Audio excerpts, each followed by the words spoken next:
जय श्री कृष्णा। राधे राधे।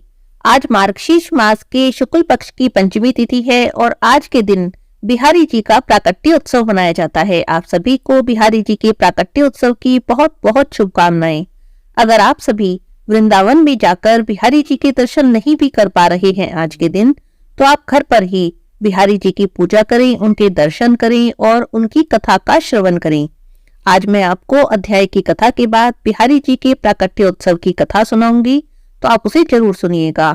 बोलिए बाकी बिहारी लाल की जय हो। अब आज सुनते हैं हम मार्गशीर्ष मास के अध्याय 20 की कथा। बोलिए कृष्ण भगवान की जय हो। श्री राधिका ने कहा, हे नाथ, मैं कुछ कहना चाहती हूँ। हे प्रभु, इस दासी की बात भी सुनिए। मेरे प्राण चिंता से निरंतर जल रहे हैं, चित्त चंचल हो रहा है। आपकी ओर देखते समय मैं पल भर के लिए भी आंखें बंद करने या पलक झपकाने में असमर्थ हो जाती हूँ। फिर प्राणनाथ, बिना आपके भूतल पर अकेली कैसे जाऊंगी? हे प्राणेश्वर, हे जीवन बंधु, सच बताइए, वहां गोकुल में कितने काल के बाद तुम्हारे साथ मेरा अवश्य ही मिलन होगा। तुम्हें देखे बिना एक निमेष भी मेरे लिए 100 युगों के समान प्रतीत होगा। वहां मैं किसे देखूंगी, कहाँ जाऊंगी और कौन मेरी रक्षा करेगा? हे प्राणेश, तुम्हारे सिवा दूसरे किसी पिता, माता, भाई, बंधु, बहन अथवा पुत्र का मैं क्षण भर भी चिंतन नहीं करती हूँ। हे मायापति, यदि तुम भूतल पर मुझे भेजकर माया से आच्छन्न कर देना चाहते हो, वैभव देकर भुला देना चाहते हो, तो मेरे समक्ष सच्ची प्रतिज्ञा करो। हे मधुसूदन, मेरा मन रूपी मधुप तुम्हारे मरकंद युक्त चरणारविंदों में ही नित्य निरंतर भ्रमण करता रहे। जहां जहां जिस योनि में मेरा जन्म हो, वहां वहां तुम मुझे अपना स्मरण और मनोवांछित दास्य भाव प्रदान करोगे। मैं भूतल पर कभी भी इस बात को ना भूलूं कि तुम मेरे प्रियतम श्री कृष्ण हो और मैं तुम्हारी प्रेयसी राधिका हूँ। हम दोनों का प्रेम सौभाग्य शाश्वत है। हे प्रभु, यह उत्तम वर मुझे अवश्य ही दो। जैसे शरीर छाया के साथ प्राण शरीर के साथ रहते हैं, उसी प्रकार हम दोनों का जीवन और जन्म एक दूसरे के साथ बीते। हे प्रभु, यह वर मुझे दीजिए। हे भगवान, भूतल पर पहुंचकर कहीं हम दोनों का पल भर के लिए भी वियोग ना हो, यह वर मुझे दीजिए। हे हरे, मेरे प्राणों से ही तुम्हारा शरीर निर्मित हुआ है। मेरे प्राण तुम्हारे श्री अंगों से विलग नहीं। मेरी इस धारणा का कौन निवारण कर सकता है? मेरे शरीर से ही तुम्हारी मुरली बनी है। मेरे मन से तुम्हारे चरणों का निर्माण हुआ है। तात्पर्य यह है कि मैं तुम्हारी मुरली को अपना शरीर मानती हूँ। मेरा मन तुम्हारे चरणों से कभी विलग नहीं होता। संसार में ऐसे कितने ही स्त्री पुरुष हैं जो एक दूसरे के सामने एक दूसरे की स्तुति करते हैं, परंतु कभी भी कहीं भी अपने प्रियतम में निरंतर आसक्त रहने वाली मुझ जैसी प्रेयसी नहीं है। तुम्हारे शरीर के आधे भाग से किसने मेरा निर्माण किया है? हम दोनों में भेद ही नहीं है, अतः मेरा मन निरंतर तुम ही में लगा रहता है। मेरी आत्मा, मेरा मन, मेरे प्राण जिस तरह से तुम में स्थापित हैं, उसी तरह तुम्हारे मन, प्राण और आत्मा भी मुझ में स्थापित है। अतः विरह की बात कान में पड़ते ही आंखों का पलक गिरना बंद हो गया और हम दोनों आत्माओं के मन, प्राण निरंतर दग्ध हो रहे हैं। श्री राधिका की बातें सुनकर श्री कृष्ण कहते हैं, हे देवी सुनिए, जैसे दूध में धवलता है, अग्नि में दाह की शक्ति है, पृथ्वी में गंध है और जल में शीतलता है, उसी तरह से तुम में मेरी स्थिति है। हम दोनों में कोई भेद नहीं। मेरे बिना तुम निर्जीव हो और तुम्हारे बिना मैं अदृश्य हूँ। हे सुंदरी, तुम्हारे बिना मैं संसार की सृष्टि नहीं कर सकता, यह निश्चित बात है। ठीक उसी तरह जैसे कुम्हार मिट्टी के बिना घड़ा नहीं बना सकता, सुनार सोने के बिना आभूषण का निर्माण नहीं कर सकता, स्वयं आत्मा जैसे नित्य है, उसी प्रकार साक्षात प्रकृति स्वरूपा तुम नित्य हो। तुम में संपूर्ण शक्तियों का समाहार संचित है। तुम सबकी आधारभूता हो और सनातनी हो। लक्ष्मी, सरस्वती, पार्वती, ब्रह्मा, शिव, शेषनाग और धर्म, ये सभी मेरे प्राणों के समान हैं, परंतु तुम तो मुझे प्राणों से भी बढ़कर प्यारी हो। हे राधिके, ये सब देवता और देवियां मेरे निकट हैं, परंतु यदि तुम इनसे अधिक ना होती तो मेरे वक्ष स्थल में कैसे विराजमान हो सकती थी? हे सुशीले, हे राधे, आंसू बहाना छोड़ो, साथ ही इस निष्फल भ्रम का परित्याग करो। शंका छोड़कर निर्भीक भाव से वृषभानु के घर में पधारो। हे सुंदरी, 9 मास तक कलावती के पेट में स्थित गर्भ को माया के द्वारा वायु से भरकर रोके रखो। 10वां महीना आने पर तुम भूतल पर प्रकट हो जाना। अपने दिव्य रूप का परित्याग करके शिशु रूप धारण कर लेना। जब गर्भ से वायु के निकलने का समय हो, तब कलावती के समीप पृथ्वी पर नग्न शिशु के रूप में गिरकर निश्चय ही रोना। तुम गोकुल में अयोनिजा रूप से प्रकट होगी और मैं भी अयोनिज रूप से अपने आप को प्रकट करूंगा, क्योंकि हम दोनों का गर्भ में निवास होना संभव नहीं। मेरे भूमि पर स्थित होते ही पिताजी मुझे गोकुल में पहुंचा देंगे। वास्तव में कंस के भय का बहाना लेकर मैं तुम्हारे लिए ही गोकुल में आऊंगा। ये कल्याणी, तुम वहां यशोदा के मंदिर में मुझ नंदनंदन को प्रतिदिन आनंद से देखोगी और हृदय से लगाओगी। हे राधिके, मेरे वरदान से तुम्हें समय पर मेरी स्मृति होगी और मैं तुम्हारे साथ वृंदावन में नित्य ही विहार करूंगा। हे नारद जी, इतना कहकर श्री कृष्ण चुप हो गए। देव देवियां, गोप और गोपियां वही ठहर गई। ब्रह्मा, शिव, धर्म, शेषनाग, पार्वती, लक्ष्मी और सरस्वती ने बड़ी प्रसन्नता के साथ श्री कृष्ण का स्तवन किया। उस समय उनके विरह ज्वर से व्याकुल और प्रेम विहल गोपों और गोपियों ने भी भक्ति भाव से श्री कृष्ण की स्तुति की और उनके चरणों में अपने मस्तक को झुकाया। विरह ज्वर से कातर हुई पूर्ण मनोरथा श्री राधा ने भी अपने प्राणाधिक प्रियतम हृदय वल्लभ श्री कृष्ण का भक्ति भाव से स्तवन किया। उस समय श्री राधा के नेत्रों में आंसू भरे हुए थे। वे अत्यंत दीन और भय से व्याकुल दिखाई देती थी। उन्हें इस अवस्था में देखकर श्री हरि ने सांत्वना देने के लिए कहा कि हे प्राणिदिके महादेवी, सुस्थिर हो जाओ और भय का त्याग करो। जैसी तुम हो वैसा ही मैं हूँ। मेरे रहते तुम्हें क्या चिंता है। श्री दामा के शाप की सत्यता के लिए कुछ समय तक मेरे साथ तुम्हारा वियोग रहेगा। उसके बाद मैं मथुरा में आ जाऊंगा। वहां भूतल का भार उतारना, माता पिता को बंधन से छुड़ाना, माली, दर्जी और कुब्जा का उद्धार करना, कालियावन को मरवाकर मुचुकुंद को मोक्ष देना, द्वारका का निर्माण, राजसूय यज्ञ का दर्शन, 16,110 राजकन्याओं के साथ विवाह करना, शत्रुओं का दमन करना, मित्रों का उपकार, वाराणसी पुरी का दहन, पानासुर की भुजाओं का काटना, पारिजात का अपहरण, अन्यान्य कर्मों का संपादन, प्रभास तीर्थ की यात्रा में जाना और वहां मुनि मंडली का दर्शन करना, ब्रज के बंधुजनों से वार्तालाप, पिता के यज्ञ का संपादन और वहीं शुभ बेला में पुनः तुम्हारे साथ मिलन और गोपियों का साक्षात्कार आदि सभी कार्य मुझे करने हैं।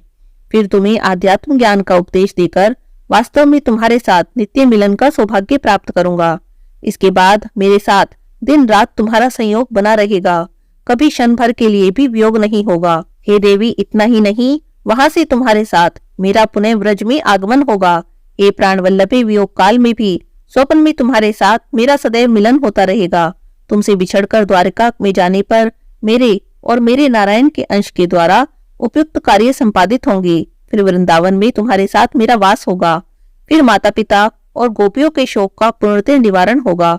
भूतल का भार उतारकर तुम्हारे और गोप गोपियों के साथ पुनः गोलोक में आगमन होगा। हे राधे, मेरे अंशभूत जो नित्य परमात्मा नारायण हैं, वे लक्ष्मी और सरस्वती के साथ वैकुंठ को पधारेंगे। धर्म और मेरे अंशों का निवास स्थान श्वेत द्वीप में होगा।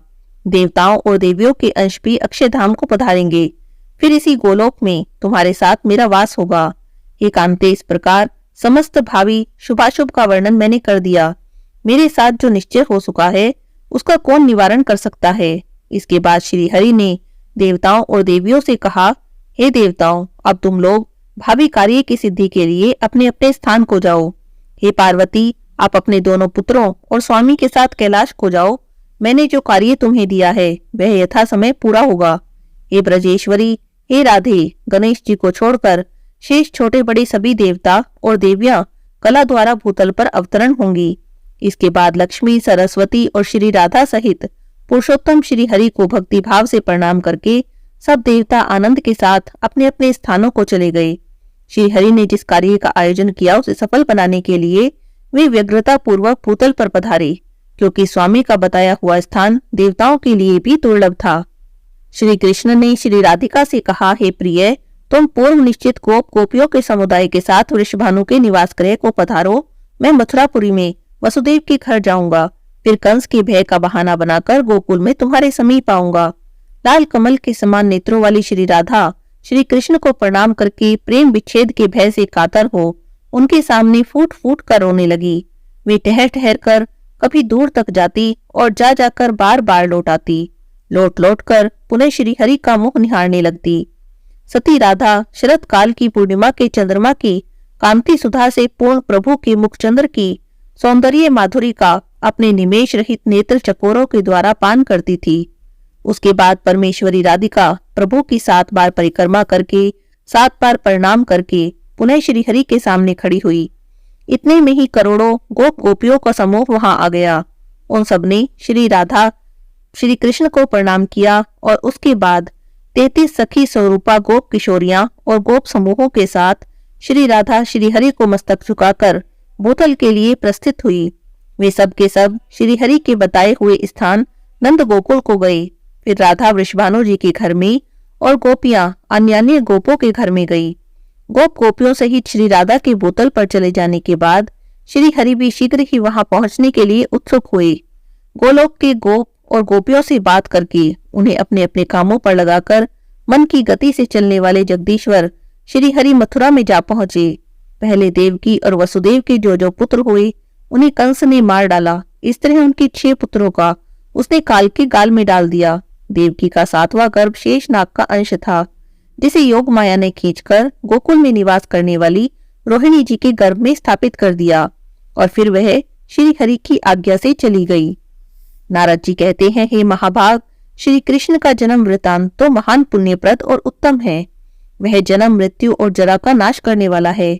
अतः इस प्रसंग को कुछ विस्तार से मुझे बताइए। वसुदेव किसके पुत्र थे? देवकी किसकी कन्या थी? देवकी और वसुदेव पूर्व जन्म में कौन थे? उनके विवाह का वृतांत भी बताइए। और अन्य क्रूर स्वभाव वाले कंस ने देवकी के 6 पुत्रों का वध क्यों किया? श्री हरि का जन्म किस दिन हुआ? सब सुनना चाहता हूँ, आप विस्तार से कहिए। नारद जी के प्रश्नों का श्री नारायण ने क्या उत्तर दिया, हम अगले अध्याय की कथा में सुनेंगे। आज के अध्याय की कथा यहीं पर समाप्त होती है। बोलिए कृष्ण भगवान की जय हो। अब जैसा कि मैंने पहले कहा था, आज आपको सुनाऊंगी बांके बिहारी जी की प्रकट होने की कथा। तो बोलिए बांके बिहारी लाल की जय हो। संगीत सम्राट तानसेन जी के गुरु स्वामी हरिदास जी भगवान कृष्ण की अनन्य भक्त थे। इन्होंने अपने संगीत को भगवान को समर्पित किया था। वृंदावन में स्थित श्री कृष्ण की रास स्थली निधिवन में बैठकर भगवान को अपने संगीत से रिझाते थे। भगवान की भक्ति में डूबकर श्री हरिदास जी जब भी गाने बैठते तो प्रभु में लीन हो जाते। इनकी भक्ति और गायन से रीझकर भगवान श्री कृष्ण खुद इनके सामने आते और इनका संगीत सुनते। हरिदास जी मंत्रमुग्ध होकर श्री कृष्ण को दुलार करने लगते। एक दिन इनके एक शिष्य ने कहा कि आप अकेले ही श्री कृष्ण जी के दर्शन का लाभ पाते हैं, कभी हमें भी सांवरे सलोने के दर्शन कराइए। इसके बाद हरिदास जी श्री कृष्ण की भक्ति में डूबकर भजन गाने लगे तो राधे कृष्णा जी की युगल जोड़ी प्रकट हो गई। अब अचानक से हरिदास जी के स्वर में बदलाव आ गया और वे भक्ति में डूबकर अपना पद गाने लगे।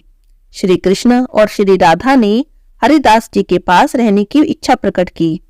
तब हरिदास जी कृष्ण जी से कहते हैं, प्रभु मैं तो संत हूँ, आपको लंगोट पहना दूंगा, लेकिन माता को नित्याभूषण कहाँ से लाकर दूंगा।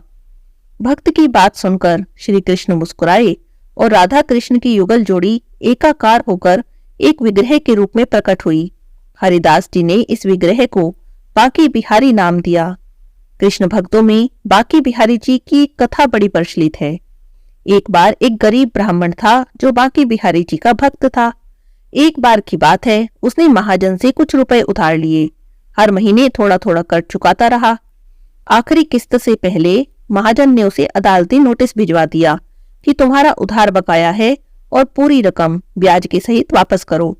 अब ब्राह्मण बड़ा परेशान हुआ।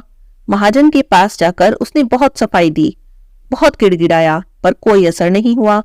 मामला कोर्ट में पहुंच गया। कोर्ट में भी ब्राह्मण ने जज से वही बात कही कि मैंने तो सारे पैसे चुका दिए हैं। तब जज ने पूछा कि कोई गवाह है जिसके सामने तुम महाजन को पैसे देते थे। कुछ सोचकर उसने बिहारी जी के मंदिर का पता बता दिया। अदालत ने मंदिर का पता नोट कर लिया। अदालत की ओर से मंदिर के पते पर समन जारी कर दिया गया। नोटिस बिहारी जी के सामने रख दिया और बात आई गई हो गई। गवाही के दिन एक बूढ़ा आदमी जज के सामने गवाह के तौर पर पेश हुआ और उसने कहा कि पैसे देते समय मैं साथ होता था और इस तारीख को रकम वापस की गई है। जज ने सेठ का बही खाता देखा, गवाही सही निकली, रकम दर्ज थी और नाम फर्जी डाला था। जज ने ब्राह्मण को निर्दोष करार दिया, लेकिन मन में उथल पुथल मची रही कि आखिर गवाह था कौन। उसने ब्राह्मण से पूछा तो ब्राह्मण ने बोला कि बिहारी जी के सिवा कौन हो सकता है। इस घटना ने जज को इतना भाव विभोर कर दिया कि वह इस्तीफा देकर घर परिवार छोड़कर फकीर बन गया। कहते हैं कि वही जज बहुत साल बाद पागल बाबा के नाम से वृंदावन लौट आया। और एक बार तो बांके बिहारी जी ने बड़ी ही अद्भुत लीला कर दी। एक बार की बात है, राजस्थान की एक राजकुमारी बांके बिहारी जी के दर्शन को आई। उनकी भक्ति में इतनी डूब गई कि अब घर वापस जाना ही नहीं चाहती थी। परेशान होकर घर वाले जब उन्हें जबरदस्ती घर ले जाने लगे तो उनकी भक्ति कहीं या उनकी व्यथा से द्रवित होकर बांके बिहारी जी भी उनके साथ चल दिए। इधर मंदिर में बांके बिहारी जी गायब हो गए, इस बात से भक्त बड़े दुखी थे। आखिरकार समझा बुझाकर उन्हें मंदिर में वापस लाए। भक्त बताते हैं कि तभी से बांके बिहारी जी के सामने पर्दा डाल दिया गया ताकि बांके बिहारी जी फिर कभी भी किसी भक्त के साथ उठकर नहीं चल दें और भक्त उनके दर्शन बस क्षण भर के लिए ही कर पाएं, बस एक झलक ही देख पाएं। ये भी कहा जाता है कि उन्हें बुरी नजर से बचाने के लिए ये पर्दा रखा है, कहीं बाल कृष्ण को किसी की नजर न लग जाए। सिर्फ जन्माष्टमी को ही बांके बिहारी जी की रात को महाअभिषेक के बाद रात भर भक्तों को दर्शन दिए जाते हैं और सुबह उठते ही आरती के बाद मंदिर के कपाट बंद कर दिए जाते हैं। ऐसी ही लीला है हमारे बांके बिहारी जी की। भक्तों के साथ भक्ति में विभोर हो जाते हैं और भक्तों की परेशानियां दूर करने के लिए नंगे पांव दौड़े आते हैं। बोलिए श्री बांके बिहारी लाल की जय हो।